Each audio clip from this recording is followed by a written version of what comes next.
বীজ কিনছে, কীটনাশক কিনছে, ডিজেল কিনছে, তখন কিন্তু তাকে যে দাম বলছে সেই দাম কিনতে বাধ্য হচ্ছে। কিন্তু আপনি ফুলকপি চাষ করুন, আপনি যেটা চাইবেন আপনার চাওয়ার কোনো দাম নেই। তার মানে স্বাধীন দেশে আপনার এই স্বাধীনতা নেই। কৃষক সভা স্বাধীনতার আগে থেকে এই লড়াই লড়ছিল যে গোলা সাহেব যাবে, কালা সাহেব আসবে, কিন্তু আমার রাজত্ব কি হবে? আজকে আমাদের দেশে এবং আমাদের রাজ্যে কৃষক আত্মহত্যা করছে। শুনবেন কৃষক নেতারা বলবে, বিজেপির কেন্দ্রীয় মন্ত্রী হোক, আমাদের রাজ্যের মুখ্যমন্ত্রী হোক, কৃষক আত্মহত্যা করলে বলে ওটা প্রেমের ব্যাপার ছিল, কোথায় পারিবারিক কোনো ব্যাপার ছিল, স্বামী স্ত্রীর ঝগড়া ছিল, ওই জন্য করেছে। কিছুতেই মানতে চায় না যে কৃষিতে খেতে সংকট আছে। যদি সংকট আছে যদি না মানে, তাহলে সেটা সংকট সমাধানের চেষ্টা কেন করবে? আগে তো আপনাকে আপনার সমস্যা আছে সেটা নিয়ে ভাবতে হবে। সুতরাং কেন্দ্রের সরকার, রাজ্য সরকার কৃষকদের, মজুরদের, মেহনতি মানুষের যারা খেটে খাচ্ছে তাদের সমস্যা স্বীকার করছে না, যারা লুটে খাচ্ছে তাদের জন্য পাহারা দিচ্ছে।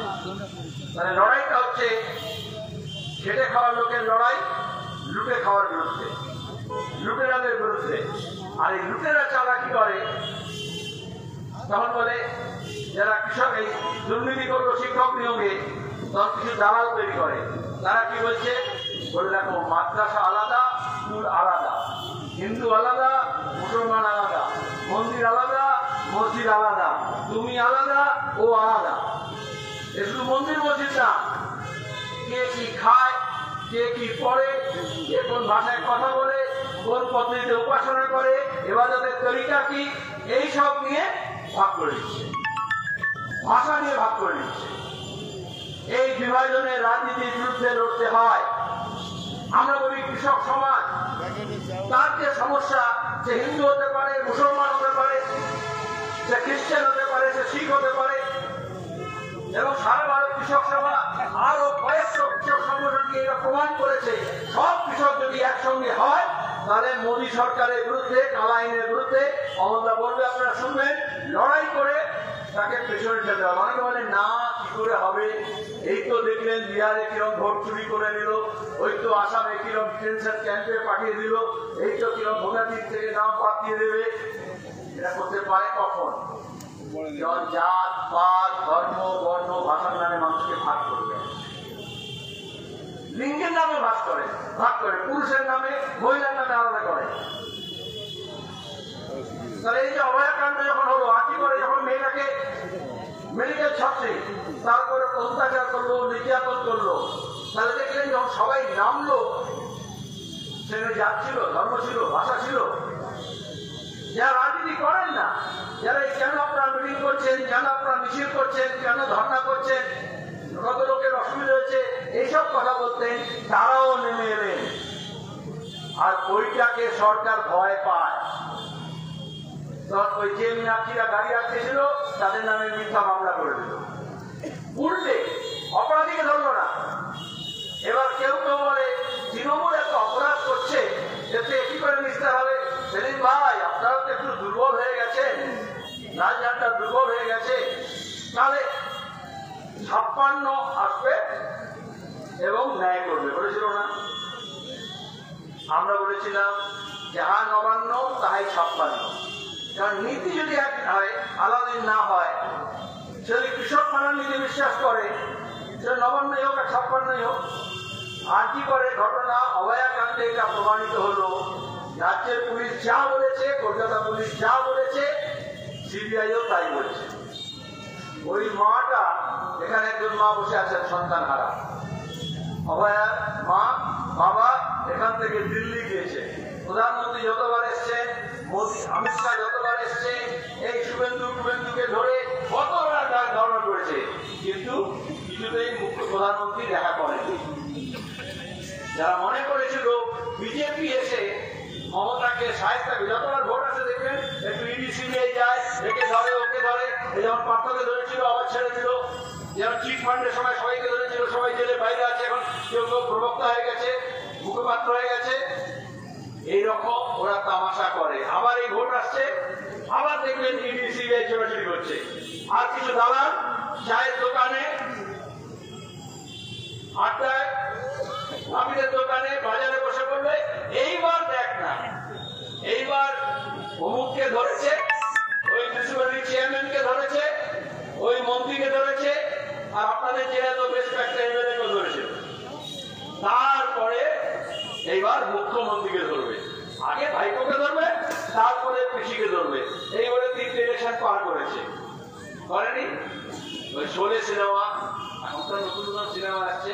শোলে সিনেমা একটা ডায়লগ ছিল, ধর্মেন্দ্র বলে সেই মেয়েকে বিয়ে করবে, রাজি নয়, তো ওপর উঠে গেছে, উঠে গিয়ে বলছে আমি যাচ্ছি আত্মহত্যা করতে। বলেছিল না? তখন ওই মাসিকে ভয় করা যায়, বলে মাসি তুমি কিন্তু ধরা পড়বে এবং জেলে গিয়ে চাকরি পিসিং। ওই ধর্মেন্দ্রের মতো বিজেপি আর প্রত্যেক ভোটের আগে বলে মাসির জায়গায় শুধু পিসি বলে পিসি তুমি শুধু চাকরি পিসিং। কিন্তু দেখা যায় ওই কাকুর গলা স্বর মিলে গেলেও আমরা নিজে অভিষেক ব্যানার্জি, তার পরিবার দেশি বিদেশে ব্যাংকে, কোথায় কোথায়, দুবাইতে, রোমে, সিঙ্গাপুরে, ব্যাংককে, লন্ডনে, কোন অ্যাকাউন্টে কত টাকা জমা করেছে, আমাদের এখানকার শিক্ষক নিয়োগের দুর্নীতি, কয়লা পাচারের দুর্নীতি, গরু পাচারের দুর্নীতি, এই সব হিসেব দিয়েছে। কিন্তু আজ পর্যন্ত কেন্দ্রের সরকার বলেছে, মোদী বলেছে, কারণ মোদীকে পেছনে মোহন ভাগবত আছে, আরএসএস প্রধান আছেন, বলেছেন দেখো মমতাকে ডিস্টার্ব করা যাবে না, তার পরিবারকে ডিস্টার্ব করা যাবে না, সেই জন্য ওই দিকে আর তাকাচ্ছে না। প্রথমে কাগজপত্র বলতে এই চাকুর গলার সব মেলাচ্ছে, তা যে মিলে গেল সব হওয়া হয়ে গেল। এইটা হচ্ছে ঠকবাজি। আর এই ঠকবাজিটা যেহেতু লাল ঝান্ডা বামপন্থীরা করবে সবার সামনে, সত্য কথাটা, এই জন্য এরা একসঙ্গে মিলেছিল, না ঘটাও দেশ বাঁচাও। না ঘটলো কিন্তু দেশ বাঁচলো না। দেশকে বাঁচাতে হয়, আবার লাল ঝান্ডাকে মজবুত করতে হবে। কৃষককে, শ্রমিককে, ক্ষেত মজুরকে, মহিলাকে, ছাত্রকে, যুবকে, ছোট দোকানদার, ব্যবসায়ী, যত ভুক্তভোগী মানুষ আছে, তাহলে আমরা বলছি সবাইকে এক টাকা করো, আর ওরা কি বলছে ভাগ করো। ভাগ করছে কারা? যারা লুট করছে। আর যারা খেটে খেতে চায়, কাজের অধিকার চায়, বাঁচার অধিকার চায়, গণতান্ত্রিক অধিকার চায়, ভোটাধিকার চায়, তারা একসঙ্গে হবে, এক কাটতে হবে। আসলে লাল ঝান্ডা দুর্বল হয়নি, দুর্বল হয়েছে মানুষের ঐক্য। যখন থেকে মানুষের ঐক্যে ফাটল ধরিয়েছে, তখন থেকে কৃষক, সেক্রেটারি বলছিলেন নবনির্বাচিত সম্পাদক, এই বাংলায় কৃষকরা লড়াই করে জমি আদায় করেছে। আমরা বলেছিলাম লাঙ্গল যার, জমি যার। তারপরে দীর্ঘ লড়াই হয়েছে, বামফ্রন্ট সরকার হয়েছে, ভূমি সংস্কার হয়েছে, বার্তা দেওয়া হয়েছে। আর এখন আপনাদের দাবি বলতে আছে বিএলআর অফিস দুর্নীতি রাখা হয়েছে। যাদের বার্তা ছিল তারপরে বেনামে করে দিচ্ছে। চরের জমি, বাগানের জমি, জঙ্গলের জমি লুট করে দিচ্ছে। পঞ্চায়েতের জমি, পুরসভার জমি, সরকারি যা আছে জোর করছে। তাহলে তার বিরুদ্ধে কৃষক যে লড়াই করবে, সে ঐক্যবদ্ধ হয়, তাহলে লড়ে নেবে। এই যে বর্তমান থেকে এসছে রমনদা, হুগলিতে, মেদিনীপুরে গত 2 বছরে যেখানে যেখানে জমি নিয়ে ওরা মিথ্যাচার করতে চেয়েছে, পাট্টা পাওয়া কৃষককে উৎখাত করতে চেয়েছে, এই কৃষক সভা, এই লাল ঝান্ডা গিয়ে লড়াই করে মামলা মোকদ্দমা হয়েছে, কেস হয়েছে, পুলিশও পাঠিয়েছে। কিন্তু বলা হয়েছে চাষের জমি চাষি থাকবে, অন্য কেউ সেটা নিতে পারবে না। এই লড়াই আমরা সফল হয়েছি। পারা যায়, তার পূর্ব শব্দ হচ্ছে সবাইকে একসঙ্গে হতে হয়েছে। কৃষক সম্মেলন হয়েছে, ওরা এই সিদ্ধান্ত নিয়েছে।